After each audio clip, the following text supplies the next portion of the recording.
وأشهد أن محمدا عبده ورسوله يا أيها الذين آمنوا اتقوا الله حق تقاته ولا تموتن إلا وأنتم مسلمون يا أيها الناس اتقوا ربكم الذي خلقكم من نفس واحدة وخلق منها زوجها وبث منهما رجالا كثيرا ونساء واتقوا الله الذي تساءلون به والأرحام إن الله كان عليكم رقيبا يا أيها الذين آمنوا اتقوا الله وقولوا قولا سديدا يصلح لكم أعمالكم ويغفر لكم ذنوبكم ومن يطع الله ورسوله فقد فاز فوزا عظيما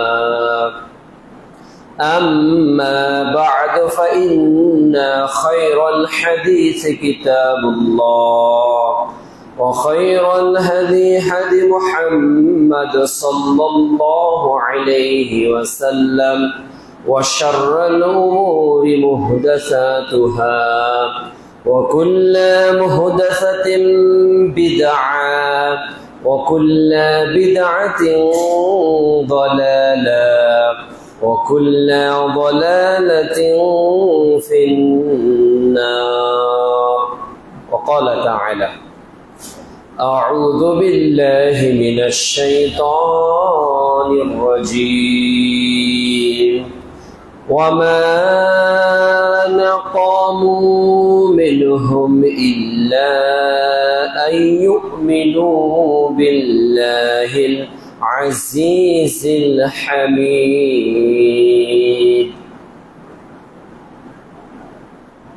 যাবতীয় প্রশংসা আল্লাহ রাব্বুল আলামিনের জন্য এবং যাবতীয় দরুদ ও সালাম তার শ্রেষ্ঠ নবী মুহাম্মদ রাসূলুল্লাহ সাল্লাল্লাহু আলাইহি ওয়াসাল্লামের প্রতি। প্রিয় উপস্থিতি, আজকের জুমার খুতবার সংক্ষিপ্ত আলোচ্য বিষয় সাহাবীদের কতিপয় ঈমানী চেতনার দৃষ্টান্ত।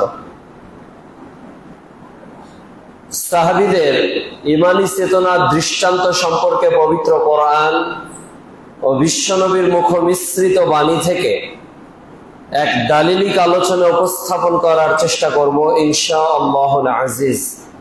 রব্বিশ রহ লি সাদরি ওয়া ইয়াসসির লি আমরি ওয়াহলুল উকদাতাম মিন লিসানি ইয়াফকাহু কওলি।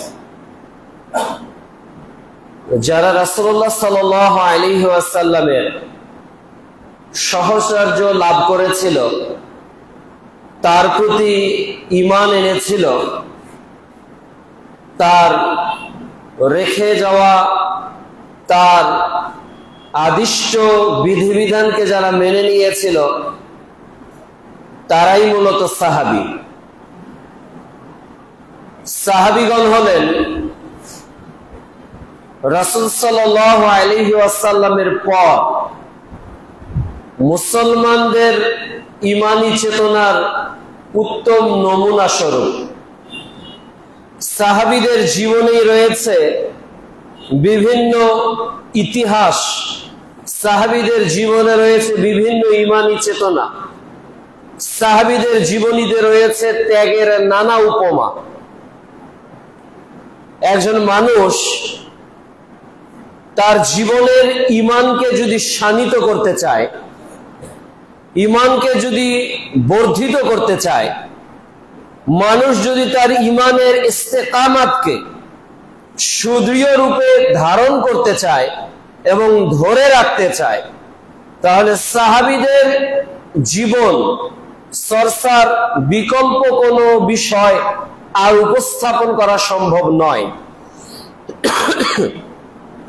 আল্লাহ রাব্বুল আলামিন আনসার এবং মুহাজির উভয় সাহাবীদের কথাই কোরআনুল কারীমে উল্লেখ করেছেন। এমনকি অনেক সাহাবীদের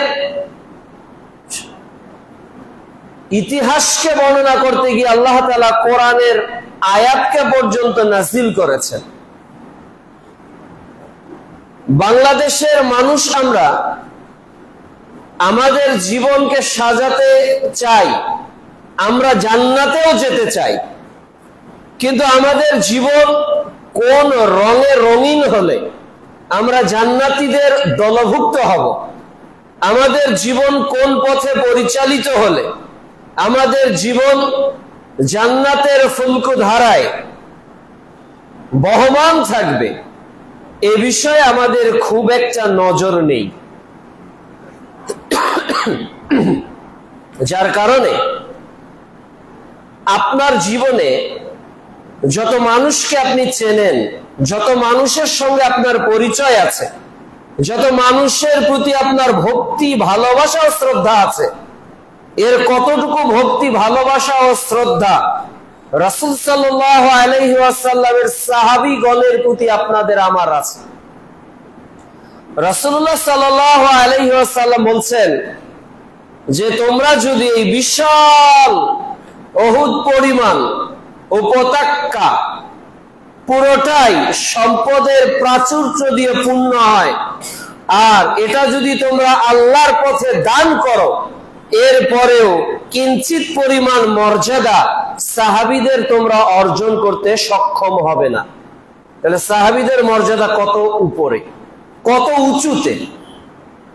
এই সাহাবীগণের দৃষ্টান্ত আমরা কেন জানবো? কেননা সাহাবীরা ছিল আল্লাহ তাআলার বিধান পেয়ে সন্তুষ্ট, এবং আল্লাহ তাআলা সাহাবীদের নিদর্শনে, তাদের আমলে সন্তুষ্ট ছিলেন। আল্লাহ রাব্বুল আলামিন বলছেন রাদিয়াল্লাহু আনহু ওয়া রাদু আন, আল্লাহ তাদের পেয়ে সন্তুষ্ট, তাদেরকে আল্লাহ পেয়ে সন্তুষ্ট। অনুরূপ ভাবে সূরা তাওবার 110 নম্বর আয়াতে আল্লাহ তাআলা বলছেন যে যারা অগ্রগামী সাহাবী, যারা হলো আনসার এবং মুহাজির, তাদের কথাকে আল্লাহ তাআলা কোরআনে উল্লেখ করেছেন।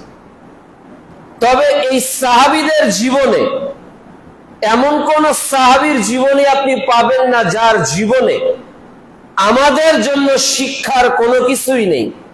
প্রত্যেক সাহাবীর কোনো না কোনো দিক, প্রত্যেক সাহাবীর কোনো না কোনো বিষয়, প্রত্যেক সাহাবীর জীবন চরিত্রের কোনো না কোনো আয়োজন আমাদের ঈমানী চেতনাকে সমৃদ্ধ করবে। তবে আল্লাহ রাব্বুল আলামিন এই সাহাবীদের জীবনের যে নির্যাতনের ইতিহাস, এটাকে তিনি এক কথাই কোরআনে সূরা বুরুজে উল্লেখ করেছেন। অধ্যায় 85 আয়াত 8-এ আল্লাহ তাআলা বলছেন যে ওয়ামা নাকুমু মিনহুম ইল্লা ইউমিনু বিল্লাহ, তাদের উপর যে বিপদ এসেছিল, তাদের উপর যে অত্যাচার এসেছিল, তারা যে নির্যাতিত হয়েছিল, তারা যে কাফের শক্তি দ্বারা, তারা যে বাতিল শক্তি দ্বারা নানা সময় আঘাতপ্রাপ্ত হয়েছিল, এর মূল কারণ ছিল তারা এক আল্লাহর প্রতি ঈমান এনেছিল। সাহাবীদের সময় ঈমান আর বর্তমান সময়ের ঈমান এক মাপে আপনি মাপতে পারবেন না। সাহাবীরা যে সময় ঈমান এনেছিল, সাহাবীরা যে সময় আল্লাহর প্রতি বিশ্বাস স্থাপন করেছিল, সেই সময়টাকে বলা হতো আইয়ামে জাহিলিয়াত, অন্ধকারাচ্ছন্ন একটা সময়ে তারা ঈমান এনেছিল। যে সময় ইসলাম শব্দটা সবার কাছে অপরিচিত ছিল, যে সময় মুহাম্মদ সাল্লাল্লাহু আলাইহি ওয়াসাল্লামের অনুসরণ করাটাকে সমাজের চোখে সবচেয়ে বড় অপরাধ হিসেবে মানুষ বিবেচনা করেছিল, যে সময়ে তার সহচর্য, তার সঙ্গে কেউ চলাফেরা করবে, তার সাথে কেউ কথা বলবে, তার সাথে কেউ ওঠা বসা করবে, এটা ছিল সবচেয়ে মহা অন্যায়ের একটি অন্যায়, মহা পাপের একটি পাপ তাদের দৃষ্টিতে। এই সময় যারা ঈমান এনেছিল তারা আপনার আমার মতো দুর্বল ঈমানদার ছিলেন না, তাদের ঈমান ছিল অনেক বেশি মজবুত এবং দৃঢ়। এদের মধ্যে কয়েকজন সাহাবীর কিছু জীবনী থেকে আমরা কিছু শিখার চেষ্টা করব ইনশাআল্লাহ। আমরা তো অনেক মানুষের জীবনী পড়েছি। কবি কাজী নজরুল ইসলামের নাম আমরা সবাই জানি, রবীন্দ্রনাথের নাম আমরা সবাই জানি, বর্তমান এই বিপ্লবী সরকারের সরকার প্রধান ডক্টর ইউনূসের নামও আমরা সবাই জানি। তিনি কোন ব্যাংকের মালিক এটাও আমরা জানি। তার নোবেল কিভাবে অর্জিত হয়েছে, তিনি কতটা দেশে সমাদৃত এটাও আমরা জানি।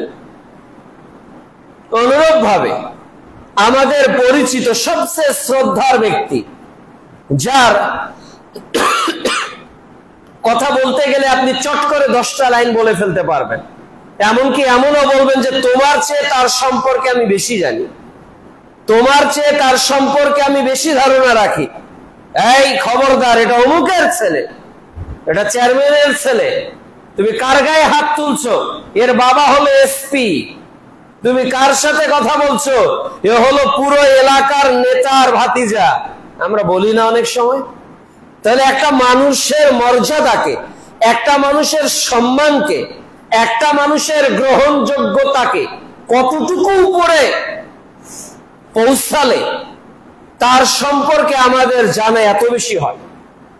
অথচ যে সকল সাহাবীদের জন্য জান্নাত ঘোষণা হয়েছে দুনিয়াতে, তাদের জীবদ্দশায়, তাদের জীবদ্দশায় জান্নাতের ঘোষণা যারা পেয়ে গেছে, যারা আল্লাহর সন্তুষ্টি অর্জন করেছে, যার সাক্ষী স্বয়ং আল্লাহ রাসূল,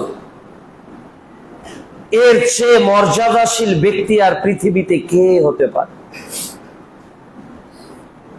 এদের একজন সাহাবীর নাম হলো খাব্বাব বিন আরাত রাদিয়াল্লাহু তাআলা আনহু। খাব্বাব বিন আরাত, বাবার নাম ছিল আরাত আর তার নাম ছিল খাব্বাব। এই খাব্বাব বিন আরাত রাদিয়াল্লাহু তাআলা আনহু একজন স্বাধীন যুবক ছিলেন। যুবক বয়সে তার সবচেয়ে বুদ্ধিমত্তা, তার সবচেয়ে চতুরতার, তার সবচেয়ে কর্মদক্ষতার একটা বড় দিক হলো যে তিনি তলোয়ার তৈরি করতে পারতেন, তিনি তীর তৈরি করতে পারতেন। এ বিষয়ে তার সুনিপুণ কারিগরিতা পুরো আরব বিশ্বে সমাদৃত ছিল। তিনি অনেক ভালো ঘরে জন্মগ্রহণ করলেও একটা সময়ে তাদের সবকিছু লুণ্ঠন হয়, সবকিছু তাদের গ্রাস করে, তাদের সম্পদ, তাদের বংশ মর্যাদাকে ম্লান করে এক সময় খাব্বাব বিন আরাত রাদিয়াল্লাহু তাআলা আনহু গৃহবন্দী হয়ে যান এবং দাসে পরিণত হয়ে যান, যাকে এক বাজার থেকে আরেক বাজারে ক্রয় বিক্রয় করা হতো। তার চোখে ছিল বুদ্ধিমত্তার ছাপ। কিছু যুবককে দেখলেই মনে হয় কর্মঠ, কিছু যুবককে দেখলেই মনে হয় হাস্যোজ্জ্বল, কিছু যুবককে দেখলে মনে হয় যে তার মধ্যে স্পৃহা আছে সমাজ পরিবর্তনের। এর একজন যুবক ছিলেন খাব্বাব বিন আরাত রাদিয়াল্লাহু তাআলা। যখন খাব্বাব বিন আরাত রাদিয়াল্লাহু তাআলা আনহু বাজারে আনা হলো, উম্মে আনমার দেখলেন যে এই যুবকটা খুব সুদর্শী, তাকে তিনি ক্রয় করে নিয়ে গেলেন বাড়িতে এবং উম্মে আনমারের যে ব্যবসা, এটার দেখভালের কাজ খাব্বাব বিন আরাত রাদিয়াল্লাহু তাআলা করতেন। আর এই তরুণ বয়সে তিনি ভাবতেন যে মানুষগুলো কেন প্রতিমার পূজা করে, এরা কেন মূর্তি নিজ হাতে তৈরি করে, আর মূর্তিগুলোর কেন তারা উপাসনা করে, তারা কার কাছে চায়। তিনি স্বপ্ন দেখতেন যে এই অন্ধকার রাত একদিন দূরভূত হয়ে কোন আলো আসবে, যে আলো পুরো আরব বিশ্বকে আলোকিত করবে। এটা মুহাম্মদ সাল্লাল্লাহু আলাইহি সাল্লামের সঙ্গে খাব্বাব বিন আরাত রাদিয়াল্লাহু তাআলা আনহুর দেখা হওয়ার আগের কথা বলছি। তেনাকে ভালো লাগতো না মূর্তি পূজা, মনে হতো এগুলো কার দাসত্ব মানুষ করছে, এই সমাজের মানুষগুলো এত অত্যাচারী কেন, তারা কেন একজন আরেকজনকে আঘাত করে, কেন একজন আরেকজনের প্রতি জোর জুলুম করে, এই অন্ধকারের কি কখনো শেষ নেই? আইয়ামে জাহিলিয়াতের গাঢ় অন্ধকারে অমুসলিম যুবক খাব্বাব বিন আরাত রাদিয়াল্লাহু তাআলা আনহু সেই সমাজকে নিয়ে যেভাবে চিন্তা করতেন, আজকে মুসলিম সমাজের যুবকরা ইসলামিক পরিবারে জন্মগ্রহণ করার পরেও, মা বাবা মুসলমান হওয়ার পরেও এই দেশ, এই সভ্যতা, এই দেশের অন্যায় অত্যাচার বর্বরতার একদিন ধ্বংস হয়ে নতুন একটা সূর্যের উদয় ঘটবে এমন চিন্তা করে এমন যুবক কয়জন খুঁজে পাবেন? টি স্টলে, স্কুলে, কলেজে, ইউনিভার্সিটিতে কয়জন যুবক গল্প করে যে এই দেশ একদিন পরিবর্তন হবে, এই দেশে একদিন ওহির বিধান আসবে, এই দেশ থেকে একদিন মারামারি বন্ধ হয়ে যাবে, এই দেশ থেকে একদিন অত্যাচার বন্ধ হয়ে যাবে, এই দেশে এমন একদিন আসবে যেদিন মানুষের সিসিটিভি ক্যামেরার প্রয়োজন হবে না,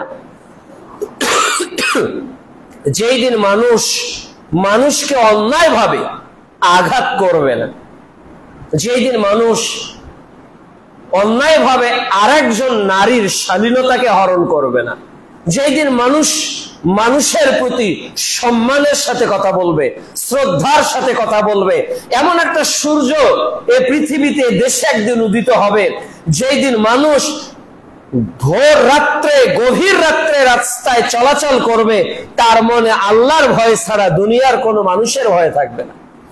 এমন স্বপ্ন কতজন মানুষ দেখছে আজকে? বরং আমরা তো এমন স্বপ্ন দেখছি যে আমি গাড়ি নিয়ে চলে গেলাম, বাসা ফিরতে পারবো এর কোনো গ্যারান্টি নাই। গভীর রাতে কেউ রাজপথে আমাকে দাঁড় করিয়ে দিবে যে রাখো তোমার গাড়ি, অত্যন্ত ক্ষিপ্ত অবস্থায় রাগান্বিত স্বরে গ্লাস ভেঙে তাকে কার থেকে বের করা হবে, এরপর তাকে গলা কেটে হত্যা করা হবে। ঘটছে না বাংলাদেশে? প্রকাশ্যভাবে একজন মানুষকে গাড়ি থেকে বের করে তাকে গলাতে ছুরি চালিয়ে জবেহ করে হত্যা করা হচ্ছে প্রকাশ্য দিবালোকে। অপরাধীদের অস্ত্রের ঝনঝনানি একজন সাংবাদিক রেকর্ড করেছে, মোবাইলের ফুটেজ ভিডিও করেছে। এটাই ছিল তার সবচেয়ে বড় অপরাধ। ও অন্যায় করবে, ও মানুষ হত্যা করবে, ও চাঁদাবাজি করবে, ও সন্ত্রাসী করবে, ও দলের দোহাই দিয়ে, ক্ষমতার দোহাই দিয়ে মানুষের মধ্যে ত্রাস সৃষ্টি করে অন্যের সম্পদকে অন্যায়ভাবে লুণ্ঠন করবে, মানুষকে চাপাতি দিয়ে তার অর্থকে গ্রাস করবে। আর এটা ধারণ করা যাবে না, এ বিষয়ে কিছু বলা যাবে না। এই জন্য কি বাংলাদেশ বারবার স্বাধীন হচ্ছে? এই জন্য কি এদেশের রাজপথে হাজার হাজার তরুণের রক্ত ঝরছে? অবশেষে সেই সাংবাদিককেও নির্মম হত্যাকাণ্ডের শিকার হতে হচ্ছে। পাথরের আঘাতে জর্জরিত, ফিনকি দিয়ে শরীর থেকে রক্ত ঝরা দেহটা নিথর অবস্থায় পড়ে ঘাম রক্ত একাকার হয়ে গেল। সেই রক্ত এখনো হয়তো রাজপথ থেকে শুকিয়ে যায়নি, এর মধ্যেও ইটের আঘাতে আঘাতে নিষ্পেষিত হচ্ছে আর কোন যুবকের প্রাণ রাজপথে। এ কোন সভ্যতার এক যুগে আমাদের বসবাস? কিসের মসনদে আজকের সমাজের মানুষগুলো আইয়ামে জাহিলিয়াতের গাঢ় অন্ধকারকেও হার মানিয়ে চলছে, সেই সময় খাব্বাব বিন আরাত ওই জুলুমের চিত্রকে লক্ষ্য করে বলেছিলেন যে এমন একটা সময় আসবে যখন এই অন্ধকার অনামিশা দূর হয়ে পরিস্ফুটিত আলো এই সমাজকে আলোকিত করবে। হঠাৎ তিনি সন্ধান পেলেন যে মুহাম্মদ বিন আব্দুল্লাহ কি এক বাণী নিয়ে এসেছে, কি এক ওহীর কথা বলছে। খাব্বাব বিন আরাত রাদিয়াল্লাহু তাআলা আনহু ব্যবসা ছেড়ে চলে গেলেন মুহাম্মদ সাল্লাল্লাহু আলাইহি ওয়াসাল্লামের কাছে। কি বলেন তিনি? রাসূল সাল্লাল্লাহু আলাইহি ওয়াসাল্লামের কোমল কণ্ঠে কয়েকটি বাক্য শুনে খাব্বাব বিন আরাত রাদিয়াল্লাহু তাআলা আনহু যেন তার হারানো, যেন তার লুকায়িত সেই গহীন বনে মধ্যে লুকায়িত একেবারে দামি সম্পদ যেন তিনি পেয়ে গেলেন। তার বছরের পর বছর যে চেতনার, যে স্বপ্নের ঘরে তিনি সময় পার করেছেন, এই স্বপ্ন যেন আজকে দিবালোকের ন্যায় তার সামনে ধরা দিয়েছে। মুহাম্মদ সাল্লাল্লাহু আলাইহি সাল্লামের হাতে হাত রেখে খাব্বাব বিন আরাত অত্যন্ত তৃপ্তি সহকারে বললেন, আশহাদু আল্লা ইলাহা ইল্লাল্লাহ ওয়া আশহাদু আন্না মুহাম্মাদান আবদুহু ওয়া রাসূলুহু। এই বাক্যগুলো পড়ে যেন খাব্বাব বিন আরাত একেবারেই পরিতুষ্ট হয়ে গেলেন। ফিরলেন দোকানে, কাজ করতেছেন। প্রকাশ্যভাবে তিনি কালিমার ঘোষণা দিয়েছেন। উম্মে আনমার তার নিকট চলে আসলেন, হে খাব্বাব, আমি শুনছি তুমি নাকি ধর্ম ছেড়ে দিয়েছ, তুমি নাকি ধর্মকে ত্যাগ করেছ। তখন খাব্বাব বিন আরাত মনিবের সামনে বলল, খাব্বাব ধর্মকে ত্যাগ করেনি, বরং খাব্বাব এক রবের প্রতি ঈমান এনেছে যিনি ছাড়া আর কোনো মালিক নেই, আর মুহাম্মদ সাল্লাল্লাহু আলাইহি ওয়াসাল্লাম হলেন আল্লাহ প্রেরিত সর্বশেষ নবী ও রাসূল। এই বাক্যগুলো যখন বলছে, সঙ্গে সঙ্গে খাব্বাবের মনিব উম্মে আনমার তাকে অত্যাচার শুরু করলেন, তার উপর আঘাত হানলেন, এত আঘাত যে খাব্বাব বিন আরাত রাদিয়াল্লাহু তাআলা ওখানে বেহুশ হয়ে পড়ে গেলেন। আবার দিন যায় রাত যায়, খাব্বাব তো গোলাম। একদিন খাব্বাবের নিকট কিছু অমুসলিম, কিছু কাফের এসে তরবারির কথা বললো, খাব্বাব তুমি তো অনেক দক্ষ কারিগর, আমাদেরকে তুমি তরবারি তৈরি করে দাও। তখন খাব্বাব আনমনে কি বলছে, তোমরা কি তার কথা শুনেছ? সে কি বলছে? খাব্বাবের এই সচ্চ কণ্ঠের আওয়াজ যেন তারা বুঝতে পারলো না। ও খাব্বাব, তুমি বলো কি? এখানে কে আছে? কার কথা শুনবো? তোমরা কি চেনো না তাকে? খাব্বাব আনমনা হয়ে কথা বলছে। তখন কাফের একজন আর একজনের দিকে তাকাচ্ছে। খাব্বাব, তুমি কার কথা বলছো? কাকে চেনার কথা বলছো? তখন খাব্বাব বিন আরাত বলছেন, তোমরা কি ওই লোকটাকে চেনো না? ওই লোকটাকে জানো না?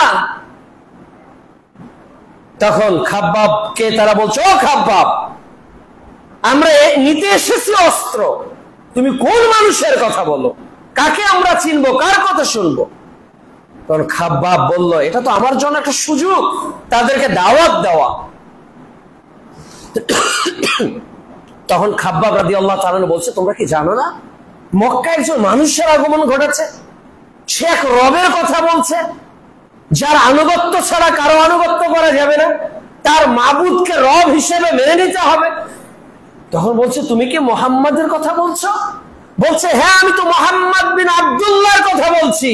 এই মানুষটি কত ভদ্র, এই মানুষটির চতুর্দিক আলোকিত, চতুর্দিক হক দ্বারা, ইনসাফ দ্বারা, আদল দ্বারা পরিপূর্ণ। এই মানুষটির বাইরে মক্কায় দ্বিতীয় আর কোন আলোকিত মানুষ বসবাস করে না।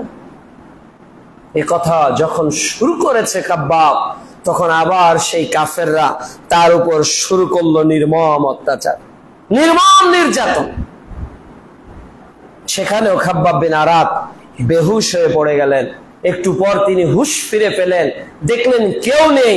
এরপর পুরো দেহে তার রোগাক্রান্ত ব্যথাগ্রস্ত হয়ে গেল। তিনি অনেক কষ্টে তার মুনিবের বাড়ি ফিরলেন। এই অবস্থাতেই খাব্বাব বিন আরাত রাদিয়াল্লাহু তাআলা আনহু, কেউ বলেছে ইসলামের তৃতীয়তম, প্রসিদ্ধ হলো ইসলামের ষষ্ঠতম, অথবা কেউ বলেছে খাব্বাব রাদিয়াল্লাহু তাআলা আনহুকে দিয়ে ইসলামের 20 পূর্ণ হয়েছে, অর্থাৎ তিনি হলেন 20তম মুসলিম। অর্থাৎ প্রথম দিকেই খাব্বাব বিন আরাত রাদিয়াল্লাহু তাআলা আনহু ইসলাম কবুল করেন। তার উপর বড় বড় নির্যাতনের গুরুত্বপূর্ণ একটি নির্যাতন হলো যখন খাব্বাব বিন আরাত রাদিয়াল্লাহু তাআলা আনহু ধর্ম ত্যাগ করতেছেন না, তখন খাব্বাব বিন আরাতকে উত্তপ্ত বালুর ময়দানে নিয়ে যাওয়া হলো। তার পুরো শরীর থেকে কাপড়গুলো খুলে ফেলা হলো। এরপর লৌহ বর্ম তার পুরো দেহকে আবৃত করে দেওয়া হলো। উত্তপ্ত রৌদ্রের দাবাদহে মরুভূমির উপর এইরকম একটা লোহার খোলস পরে খাব্বাব বিন আরাত রাদিয়াল্লাহু তাআলা আনহুকে ঘন্টার পর ঘন্টা রেখে দেওয়া হলো। খাব্বাব বিন আরাত নির্যাতন সহ্য করলেন, কিন্তু ঈমান পরিত্যাগ করলেন না।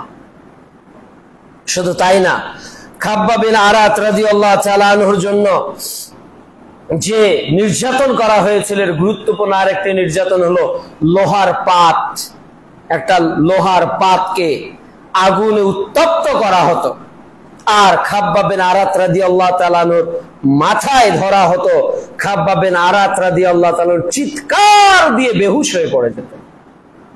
এ ছিল তার জীবনের প্রতিটি সময় পরীক্ষাগ্রস্ত, ইমানি পরীক্ষা তিনি দিয়েছেন, নিদারুণ নির্যাতন সহ্য করেছেন।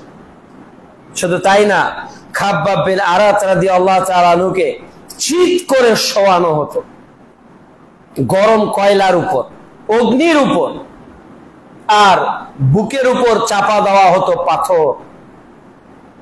অগ্নি বন্ধ হয়ে যেত, নির্বাপিত হয়ে যেত। খাব্বাব বিন আরাত রাদিয়াল্লাহু তাআলা আনহুর পাঁজরের গোস্ত, এরপর শরীরের চর্বি পড়ে পড়ে পড়ে পড়ে ওই আগুন নিভে যেত। এত নির্যাতন করা হতো খাব্বাব বিন আরাত রাদিয়াল্লাহু তাআলা আনহুকে, এত নির্যাতন করা হতো। রাসূলুল্লাহ সাল্লাল্লাহু আলাইহি ওয়াসাল্লামের প্রতিটি মুহূর্তে তিনি ছিলেন অগ্র সৈনিক। এমনকি খাব্বাব বিন আরাত রাদিয়াল্লাহু তাআলা আনহু এই নির্যাতন সহ্য করতে করতে করতে এমন অবস্থা হয়ে গেল যে তিনি আর পারছেন না। রাসূল সাল্লাল্লাহু আলাইহি সাল্লামের কাছে আসলেন, ইয়া রাসূলুল্লাহ, আমাকে তো এইভাবে নির্যাতন করা হচ্ছে, আমাকে তো এইভাবে অত্যাচার করা হচ্ছে। তখন রাসূল সাল্লাল্লাহু আলাইহি সাল্লাম খাব্বাব বিন আরাত রাদিয়াল্লাহু তাআলা আনহুকে সান্ত্বনা দিলেন, খাব্বাব, তোমার উপর আজকের যে অত্যাচার, তোমার উপর আজকের যে নির্যাতন, শোনো খাব্বাব, তোমাদের পূর্বে যারা ঈমান এনেছিল, যে সকল ব্যক্তিরা তাদের নবীদের উপর ঈমান এনেছিল, আল্লাহর উপর ঈমান এনেছিল, তাদেরকে কোমর পর্যন্ত মাটিতে পুঁতে ফেলা হতো। লোহার চিরুনি দিয়ে তাদের পুরো দেহটাকে কেটে টুকরো করে ফেলা হতো। লোহার চিরুনি দিয়ে তাদের গোস্ত আর হাড্ডিগুলোকে চিরে আলাদা করে ফেলা হতো। এত নির্যাতন হওয়া সত্ত্বেও তারা ঈমান পরিত্যাগ করেনি। খাব্বাব, এমন একদিন আসবে, এমন একদিন আসবে যেদিন ইসলাম প্রত্যেকটা জায়গায় পৌঁছে যাবে। খাব্বাব বিন আরাতকে উম্মে আনমারের এই নির্যাতন আল্লাহ রাব্বুল আলামিন এত অল্প সময়ে প্রতিশোধ দিলেন যে উম্মে আনমার হঠাৎ করে অসুস্থ হয়ে গেলেন। তার মাথায় তীব্র ব্যথা। এত হেকিম কবিরাজকে নিয়ে আসা হলো, বলছে এই রোগের কোনো ট্রিটমেন্ট নেই, একটাই ট্রিটমেন্ট। কি ট্রিটমেন্ট? যে লোহার পাত গরম করে মাথায় আঁচ দিতে হবে, মাথায় ধরলে ব্যথা কমে যাবে। ওভাবেই করা হলো। ওভাবে করতে করতে মানে লোহার তাপ যেভাবে খাব্বাব বিন আরাতকে দেওয়া হয়েছিল, আল্লাহ রাব্বুল আলামিন তার বান্দার দেওয়া আঘাতকে যারা দিয়েছে দুনিয়ার প্রতিশোধ স্বরূপ আল্লাহ তাদেরকে এত দুরারোগ্য ব্যাধি দিলেন যে ওই লোহার তাপের ওই উত্তপ্ত আগুন নিয়ে উম্মে আনমারকে দুনিয়া থেকে বিদায় নিতে হয়েছে। প্রিয় উপস্থিতি, এ খাব্বাব বিন আরাত রাদিয়াল্লাহু তাআলা আনহুর জীবনী থেকে তিনি যখন বার্ধক্য বয়সে উপনীত হয়ে গেলেন, বৃদ্ধ বয়সে, তার এই পাঁজরের মধ্যে অনেকগুলো গর্ত তৈরি হয়ে গিয়েছে, অনেকগুলো গর্ত, যে গর্ততে ছোট্ট বল রেখে দেওয়া যেত।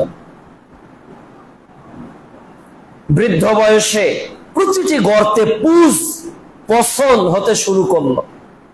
খাব্বাব বিন আরাত অনেক যন্ত্রণা পোহাতে থাকলেন আর দোয়া করতে থাকলেন, ও আল্লাহ, যদি মৃত্যু কামনা করা বৈধ থাকতো আমি খাব্বাব মৃত্যুর জন্য দোয়া করতাম।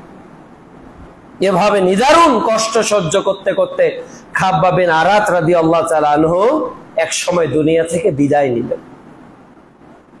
এই খাব্বাব বিন আরাত রাদিয়াল্লাহু তাআলা আনহু জীবনে কি পেয়েছেন বলেন? জীবনে কি পেয়েছেন? ছিলেন স্বাধীন, হয়েছেন কৃতদাস, ঈমান এনেছেন ষষ্ঠ মুসলিমদের তিনি একজন, অথবা 3 জন মুসলিমের তিনি একজন, অথবা 20 জন মুসলিমের তিনি একজন। ইসলাম এনেছিলেন প্রকাশ্য, গোপন রাখেননি, ভয় করেননি, আল্লাহর তাওহীদের ঘোষণা দিতে। আজকে বাংলাদেশে আমাদের কি তাওহীদের সেই চেতনা খাব্বাব বিন আরাত রাদিয়াল্লাহু তাআলা আনহুর মতো আছে? আমরা কি তাওহীদের ঘোষণাটা ওইভাবে দিতে পারি যেভাবে খাব্বাব রাদিয়াল্লাহু তাআলা আনহু দিয়েছিল, যে লা ইলাহা ইল্লাল্লাহ আশহাদু আল্লা ইলাহা ইল্লাল্লাহ, আমি আল্লাহ ছাড়া আর কারো উপাসনা করি না, আমি আল্লাহ ছাড়া আর কারো ইবাদত করি না, আমি আল্লাহ ছাড়া আর কাউকে মাবুদ হিসেবে মানি না, আমি আল্লাহ ছাড়া আর কাউকে উলুহিয়াতের রব মানি না, আমি আল্লাহ ছাড়া আর কাউকে রুবুবিয়াতের রব মানি না, আমি আল্লাহ ছাড়া আর কাউকে আসমা সিফাতের প্রতিপালক মানি না। এই ঘোষণা কতজন আমরা দিতে পেরেছি? এমনকি বৃদ্ধ বয়সে খাব্বাব বিন আরাতের ঘরে 200 দিনার ছিল। তখন খাব্বাব বিন আরাত ভয় পেয়ে গেলেন যে আমার পূর্বে যারা ইসলাম গ্রহণ করেছে তারা তো নির্যাতিত হয়ে মৃত্যুবরণ করেছে, আর আমি খাব্বাব আজকে বেঁচে আছি, আমার ঘরে 200 দিনার, এগুলো তোমরা আল্লাহর রাস্তায় দান করে দাও। আমার ভয় হচ্ছে যে আমাদের ঈমানের বিনিময়ে আল্লাহ তাআলা আমাদেরকে দুনিয়ায় প্রতিদান দিচ্ছেন, তাহলে আমরা পরকালে কি পাবো? আর আমরা মনে করি সবই দুনিয়া অর্জন করব। আগে দুনিয়া এরপর দিন, আগে দুনিয়া এরপর সালাত, আগে দুনিয়া এরপর ইবাদত, আগে দুনিয়া এরপর কোরআন তেলাওয়াত, আগে দুনিয়া এরপর আল্লাহ তাআলার বিধান, আগে দুনিয়া এরপর দিন।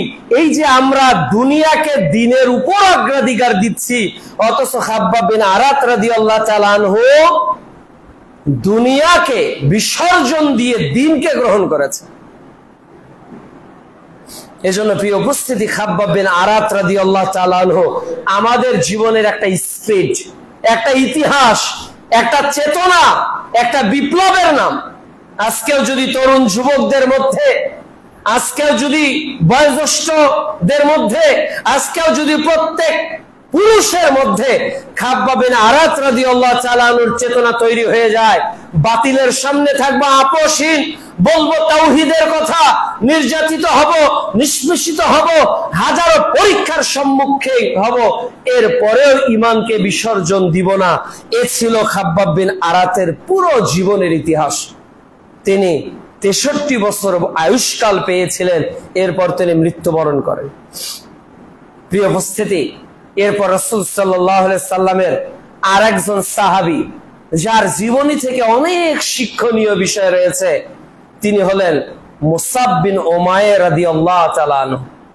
মুসাব বিন উমাইর রাদিয়াল্লাহু তাআলা আনহু, যাকে বলা হয় ইসলামের প্রথম দায়ী, যিনি ইসলামের প্রথম দায়ী, যিনি রাসূল সাল্লাল্লাহু আলাইহি সাল্লামকে আগলে রেখেছেন নিজের বুক দিয়ে, যিনি প্রথম হিজরতকারীদের একজন, যিনি মক্কার সবচেয়ে ধনাঢ্যশীল বা ব্যক্তিদের একজন, যার মা ছিল অত্যন্ত রাগী, যার যে মুসাব বিন উমাইর রাদিয়াল্লাহু তাআলা আনহু মক্কার কাউকে ভয় পেতেন না, কিন্তু মাকে সবচেয়ে বেশি ভয় পেতেন, সবচেয়ে বেশি ভয় পেতেন।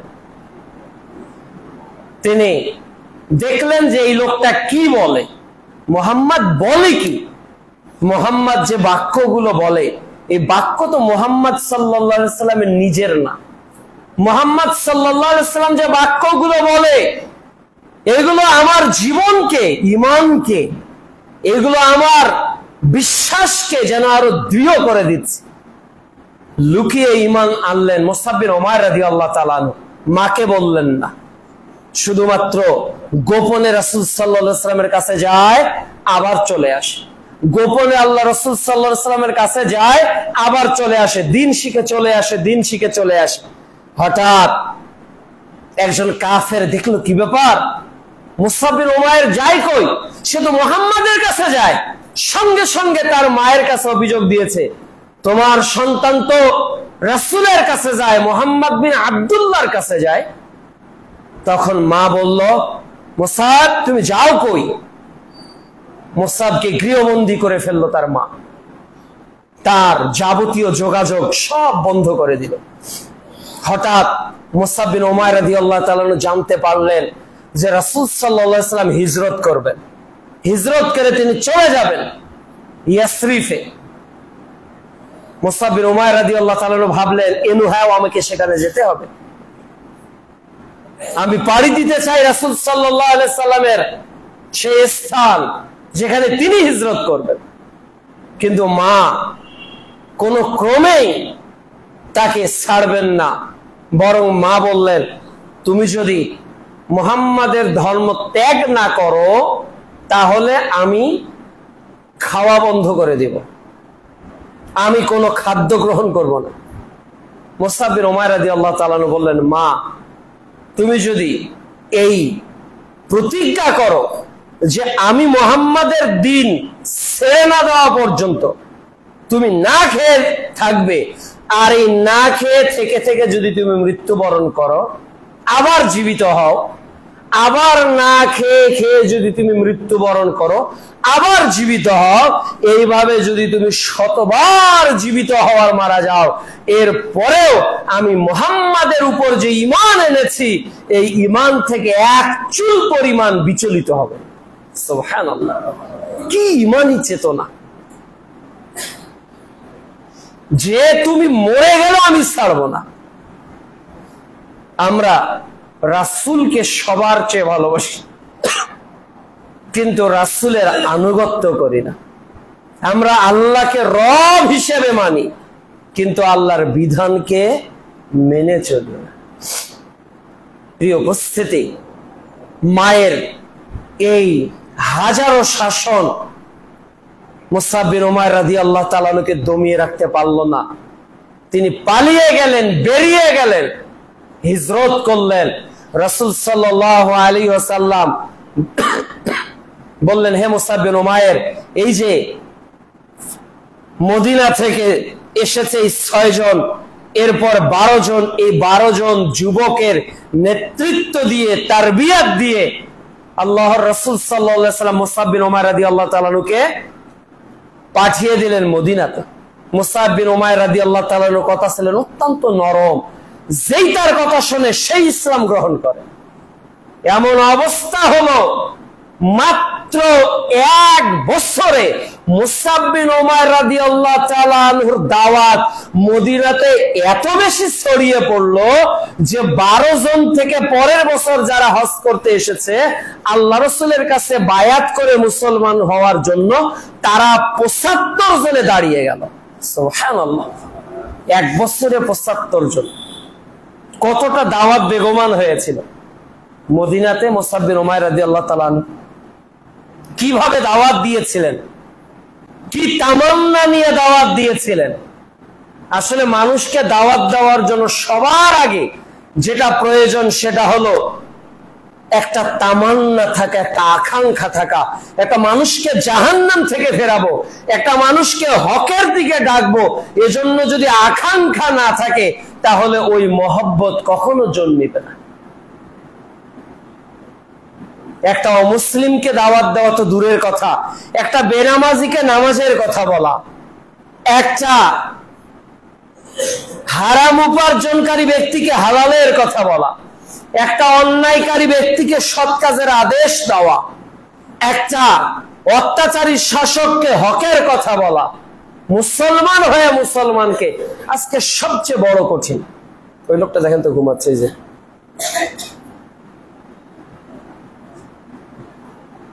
কেউ হেলান দিয়ে আলোচনা শুনবেন না, হাঁটুতে হাত দিয়ে আলোচনা শুনবেন না। মুসআব বিন উমাইর রাদিয়াল্লাহু তাআলা আনহুর মধ্যে লালনা ছিল, চেতনা ছিল, এজন্য মুসআব বিন উমাইর রাদিয়াল্লাহু তাআলা আনহুকে ইসলামের প্রথম দাঈ বলা হয়। আল্লাহর পথে তিনি তার জীবন যৌবনকে বিলীন করে দিয়েছেন, পুরো লাইফটাকে ইসলামের জন্য উৎসর্গ করেছেন। অথচ তিনি দামি ব্র্যান্ডের পোশাক পরতেন, দামি ব্র্যান্ডের আতর ব্যবহার করতেন। মক্কায় তার মতো দামি পোশাক, মক্কায় তার মতো দামি আতর আর কেউ ব্যবহার করত না। যত দামি পোশাক, যত দামি আতর মুসআব বিন উমাইর রাদিয়াল্লাহু তাআলা ব্যবহার করতেন। হিজরত করলেন, মুসলিম করলেন, বিভিন্ন যুদ্ধে রাসূল সাল্লাল্লাহু আলাইহি সাল্লামের সঙ্গে অংশগ্রহণ করেছেন। এমন অবস্থা হয়ে গেল যে মুসআব বিন উমাইর রাদিয়াল্লাহু তাআলা যুদ্ধের মাঠে, উহুদ যুদ্ধের মাঠে মুসআব বিন উমাইর রাদিয়াল্লাহু তাআলা যে রাসূল সাল্লাল্লাহু আলাইহি সাল্লাম হঠাৎ আক্রমণের শিকার হয়ে গেলেন, অনেক সাহাবী জীবন দিয়ে দিল, রাসূল সাল্লাল্লাহু আলাইহি সাল্লাম এর নিজেও দান্দান মোবারক শহীদ হয়ে গেল। তখন মুসআব বিন উমাইর রাদিয়াল্লাহু তাআলা আনহুর হাতে রাসূল সাল্লাল্লাহু আলাইহি সাল্লাম ইসলামের পতাকা তুলে দিলেন। মুসআব বিন উমাইর রাদিয়াল্লাহু তাআলা ইসলামের পতাকা নিয়ে ইসলামের সৈনিক হিসেবে যুদ্ধ করছে। কাফেররা ঘিরে ফেললো মুসআব বিন উমাইর রাদিয়াল্লাহু তাআলা আনহুকে, আঘাত করলো মুসআব রাদিয়াল্লাহু তাআলা আনহুর ডান হাতে, ডান হাতটা কেটে মাটিতে পড়ে গেল। বাম হাতে ইসলামের পতাকাকে এইভাবে ধরলেন, বাম হাতে। কাফেররা বাম হাতে আঘাত করলো, বাম হাতটা কেটে পড়ে গেল। এরপর দুই হাতের বাহু দিয়ে ধরলেন, দুই হাতের এই কাঁধের এই অংশটা দিয়ে ইসলামের পতাকাকে উড্ডীন করলেন। এরপর কাফেররা তীর দিয়ে আঘাত করলো মুসআব বিন উমাইর রাদিয়াল্লাহু তাআলা আনহুর শরীরে। নিথর দেহ মুসআব বিন রাদিয়াল্লাহু তাআলা আনহুর পড়ে গেল। যুদ্ধ শেষ, ঘোষণা হলো যে রাসূল সাল্লাল্লাহু আলাইহি ওয়াসাল্লাম মারা গেছেন। আসলে রাসূল সাল্লাল্লাহু আলাইহি ওয়াসাল্লামের চেহারা অনেকটা মুসআব বিন উমাইর রাদিয়াল্লাহু তাআলা আনহুর মতো ছিল, দেখতে তার মতো মনে হতো। রাসূল সাল্লাল্লাহু আলাইহি সাল্লাম মুসআব বিন উমাইর রাদিয়াল্লাহু তাআলা আনহুকে সামনে নিয়ে আসলেন, নিয়ে এসে কয়েকটা কথা বলেছে। হে মুসাইব, তুমি ছিলে মক্কার সম্ভ্রান্ত পরিবারের একজন যুবক। হে মুসাইব, ইসলামের জন্য তুমি সবচেয়ে বড় ত্যাগ স্বীকার করলে। হে মুসাইব, আজ তুমি পৃথিবীতে এসেছিলে কত সংকট নিয়ে, কিন্তু আজকে যখন তুমি চলে যাচ্ছ তখন তোমার দেহের ওই কাফনের পোশাক ছাড়া আর কোনো কাপড় তোমার দেহে নাই। জানাজার পড়ালেন স্বয়ং মুহাম্মদ রাসূলুল্লাহ সাল্লাল্লাহু আলাইহি ওয়াসাল্লাম। এবার বললেন, তোমরা মুসাইবের কাফনের ব্যবস্থা করো। কিন্তু যুদ্ধের মাঠে মুসাইব রাদিয়াল্লাহু তাআলা আনহুর কাফনের মতো কাপড় আর জুটলো না। তো বলছে, তার দেহে যে পোশাকটা আছে ইয়া রাসূলুল্লাহ, এটা মাথা ঢাকলে পাটা বের হয়ে যাচ্ছে, আর পা ঢাকলে মাথাটা বের হয়ে যায়। তখন রাসূল সাল্লাল্লাহু আলাইহি ওয়াসাল্লাম বললেন যে পোশাক দিয়ে তার মাথাটাই ঢেকে দাও, আর পায়ে কিছু ঘাস দিয়ে তাকে তোমরা মাটিতে দিয়ে দাও, দাফন করে ফেলো।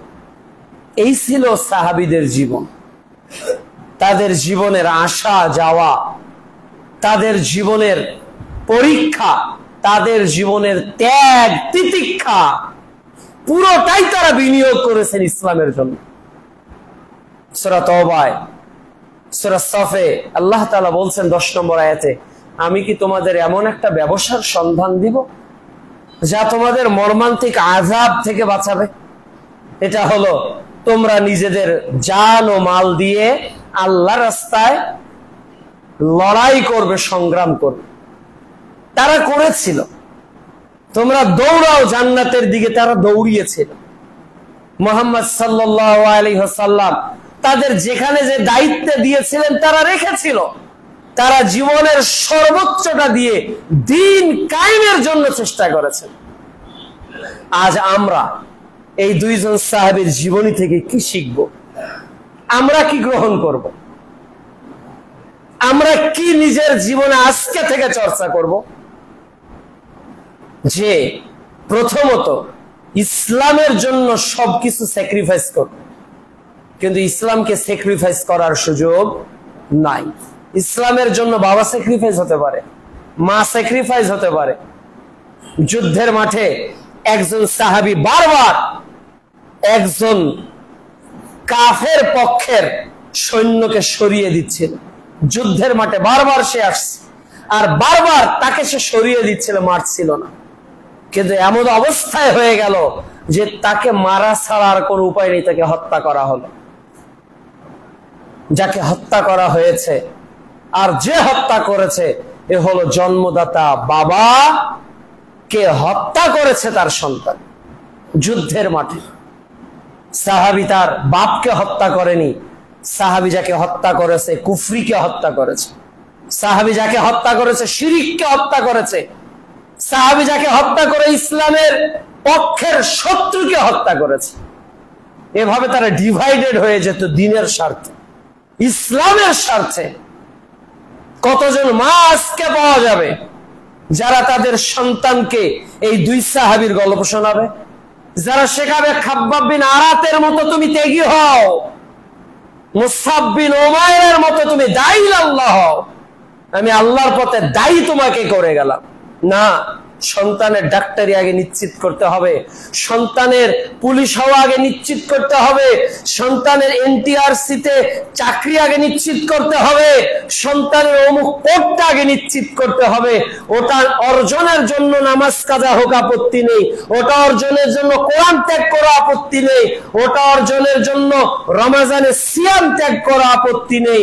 বাবা মা আজকে সন্তানকে নিয়ে এমন প্রতিযোগিতায় লিপ্ত হয়েছে, আজকে আমরা সন্তানকে নিয়ে এতটা স্বপ্নে বিভোর হয়ে গেছি, এতটা দুনিয়ার তামান্নায় আমরা ব্যতিব্যস্ত হয়ে গেছি, আমরা ভুলে গেছি যে জান্নাত প্রাপ্ত সাহাবীরা কোন পথে চলেছে, কি ত্যাগ তাদের জীবনে ছিল, কতটা কষ্ট তারা সহ্য করেছে।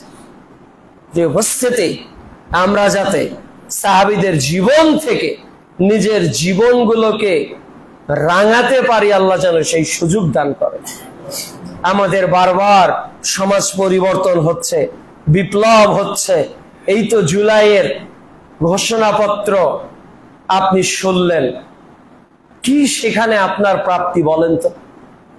92% মুসলমানের দেশের ঘোষণাপত্র। মনে হচ্ছে যে এই দেশে 90% মুসলিম বসবাস করে না। আলেম ওলামা এই অর্জনে মৃত্যুবরণ করেনি। এদেশের 2000+ যে ছাত্র রাজপথে প্রাণ দিল, এরা কি অধিকাংশ মুসলিম না? অধিকাংশ মুসলিম না। এই পুরো সনদ আমাদের জাতির জন্য বিপ্লবী যে আশা স্বপ্ন আমরা 24 জুলাইতে দেখেছিলাম, তা 25 জুলাইতে এসে যেন ব্যর্থে পরিণত হয়ে গিয়েছে। অনেক জিহুতু আর শিহুতুর আমরা শব্দ চয়ন শুনলাম, কিন্তু এই জিহুতু ও শিহুতুর সঙ্গে যদি একটা লাইন যুক্ত করা যেত, যেহেতু 92% মুসলমানের এদেশ, সেহেতু এদেশ ইসলাম অনুযায়ী চলবে, এমন একটা লাইন কি যুক্ত করা যেত না? যেহেতু 90% মুসলমানদের এদেশ, যেহেতু 90% ধর্মভীরু মুসলমান এদেশে বসবাস করে, সেহেতু এদেশে কমপক্ষে মুসলমানদের জন্য তাদের ইসলামিক ধর্মীয় স্বাধীনতা ভাব গাম্ভীর্যকে পূর্ণাঙ্গভাবে বজায় রাখার স্বাধীনতা দেওয়া হোক। কই এমন যেহেতু সেহেতু জন্য কি, এই যেহেতু আর সেহেতুর জন্য কি আপনি রাজপথে জীবন দিয়েছেন? আপনার সন্তান রাজপথে জীবন দিয়েছে? আবু সাইদ রাজপথে জীবন দিয়েছে? দিনা, এরা এই যেহেতু আর সেহেতুর জন্য দেয়নি। আজকে আমাদের নেতারা কথায় কথায় আল্লাহ সর্বশক্তিমান বলে, আমাদের দেওয়ালের পত্র পত্রিকায় আল্লাহর শাসন আমরা চাই, বিসমিল্লাহির রহমানির রহিম আমরা ঘোষণা করি, কিন্তু আজকে আমাদের তাওহীদে ইবাদতে, আজকে আমাদের জুলাইয়ের ঘোষণাপত্রে, আজকে আমাদের এই মুক্তির সনদে কেন জানি ইসলামহীন মুক্তির সনদ হয়ে গেছে, কেন জানি ইসলামী জাগরণহীন মুক্তির সনদ হয়ে গেছে।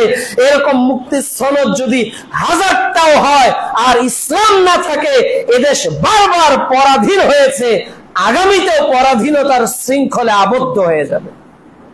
এদেশের স্বাধীনতা নির্ভর করে ইসলামী স্বাধীনতার উপর। আমরা পাকিস্তান থেকে আলাদা হয়েছি, আমরা ভারত থেকে আলাদা হয়েছি স্রেফ ইসলামের কারণে। বাংলাদেশ ভাষার কারণে আলাদা হয়নি, বাংলাদেশ আলাদা হয়েছে ইসলামের কারণে। না হলে ভারতে পশ্চিমবঙ্গে বাঙালিরা বসবাস করে না, ওরা কেন আমাদের সাথে নেই? বাংলাদেশ স্বাধীন হয়েছে ইসলামের জন্য, স্রেফ ইসলামের জন্য। যতদিন বাংলাদেশে ইসলামী চেতনা থাকবে ততদিন বাংলাদেশে কেউ পরাস্ত করতে পারবে না। আর যদি বাংলাদেশে ইসলামী চেতনা হারিয়ে যায়, যেমন আমরা ইন্ডিয়ার গোলামিতে পরিণত হয়েছি, আগামীতে আমরা আমেরিকার গোলামে পরিণত হব, এরপর কেউ আসলে হয়তো চীনের গোলামে পরিণত হব, ব্রিটেনের গোলামে পরিণত হব। মুসলমান স্বাধীন হন, স্বাধীন হন, আর কতবার পরাধীন থাকবেন? নিজের কণ্ঠে স্বাধীনতার আওয়াজ তোলেন। যে তাকবীর আকাশ বাতাসকে মুখরিত করবে, যে তাকবীর এদেশের গণভবনে উচ্চারিত হবে, যে তাকবীর এদেশের 56,000 বর্গ কিলোমিটার জুড়ে বিস্তৃত হবে, যে তাকবীর মানুষের অন্তরের মণিকোটায় স্থান পাবে, একটা বার দেশের বিপ্লবী সরকারের কোন নেতার সাহস দেখালো না যে বাংলাদেশে 90% মুসলমান ইসলাম চাই কিনা। আসেন এইটার আগে দাবি তুলি। এই দাবি তুলতে আজকে কেউ চায় না। সবাই নিজের পকেট, সবাই নিজের পথ, সবাই নিজের স্যারের আন্দোলন করতেছে। ইসলামকে অক্ষুণ্ণ করার আন্দোলন বাংলাদেশে কেউই করছে না। এজন্য আসুন আমরা এইরকম চেতনার সনদকে বয়কট করি। আমরা এমন একটা চেতনা চাই, আমরা এমন একটা জাগরণ চাই যে জাগরণ ইসলামের পক্ষে কথা বলবে, যে জাগরণ মুসলমানের পক্ষে কথা বলবে। আজও বিচার বিভাগ স্বাধীন নয়, আজও প্রশাসন স্বাধীন নয়, আজও আইন বিভাগ স্বাধীন নয়। বারবার পরাধীন যারা হবে, এই পরাধীনতার শৃঙ্খলে যতবার আপনি নিজেকে আবিষ্ট করবেন, ততবার তাদের গোলামি করে আপনার জীবন যাবে। আপনি আর স্বাধীন চিতে নিজেকে দাঁড়াতে পারবেন না। এজন্য প্রিয় উপস্থিতি, আসুন ইসলামী স্বাধীনতাকে ধারণ করি। ইসলামই হলো স্বাধীনতার মূল রক্ষা কবচ। ইসলাম যেদিন হারিয়ে যাবে, ইসলামী স্পিরিট যেদিন মুসলমানদের কাছ থেকে হারিয়ে যাবে, ওই দিন কিন্তু মুসলমানের এই দেশটাকে হাজার দিক থেকে গ্রাস করার চক্রান্ত চলবে। আমেরিকা ভারত একভাবে সাজিয়েছিল, এখন আমেরিকা আর একভাবে সাজানোর চেষ্টা করবে এই দেশটাকে নিয়ে।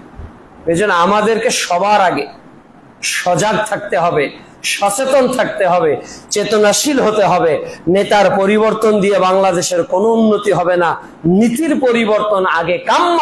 আমরা চাই এদেশে নীতির পরিবর্তন হোক, এদেশে এমন একটা স্লোগান হোক, যেহেতু বাংলাদেশের মানুষ অধিকাংশ মুসলমান, সেহেতু এদেশে সেকুলারিজম চলতে পারে না, সেহেতু এদেশে ন্যাশনালিজম চলতে পারে না, সেহেতু এদেশে কার্ল মার্কসের লেনিনের দেওয়া তন্ত্র মন্ত্র তৈরি চলতে পারে না। এদেশের মানুষ ফজরে তাকবীর দেয় আল্লাহু আকবার, এদেশে মানুষ শোয়ার সময় তাকবীর দে আল্লাহু আকবার, তাকবীরে ফজর, তাকবীরে ঘুম, এই তাকবীরের মাঝখানের জীবনটাকেও তাকবীরে পরিপূর্ণ করতে হবে। আর ওই তাকবীরের পুরো ইতিহাস, তাকবীরের পুরো বর্ণনা এই কোরআনুল কারীমে আছে। কাজেই গণতন্ত্র দিয়ে নয়, আসুন কোরআন দিয়ে জীবন গড়ি। সেহুতু আর যেহুতু দিয়ে নয়, আসুন কোরআনের রাজকে মেনে নেই, কোরআনের বিধানকে মেনে নেই। আমরা দোয়া করি, আশা করি আল্লাহ রব্বুল আলামিন আমাদের মুসলমানদের ঈমানি চেতনাকে জাগ্রত করার তৌফিক দান করুন। আমরা যাতে শিরকের সামনে আপোষ না করি, আমরা যাতে বেদাতের সামনে আপোষ না করি, আমরা যাতে কুফরির সামনে নিজের মাথাকে নুইয়ে না দেই। আল্লাহ যেন চেতনাশীল হয়ে আমৃত্যু আমাদের টিকে থাকার তৌফিক দান করেন। বেলালের মতো নির্যাতিত হব, খাব্বাবের মতো জীবন দিব, মুসাব বিন উমাইরের মতো হাত কেটে শহীদ হয়ে যাব, এর পরেও বাতিলকে কখনো মেনে নিতে পারবো না। আল্লাহ আমৃত্যু এই ঈমানের উপর আমাদের দৃঢ় থাকার তৌফিক দান করো। আল্লাহুম্মা আমিন। আল্লাহ আমাদের যারা মারা গেছে তাদের কবরের শাস্তিকে তুমি মাফ করো।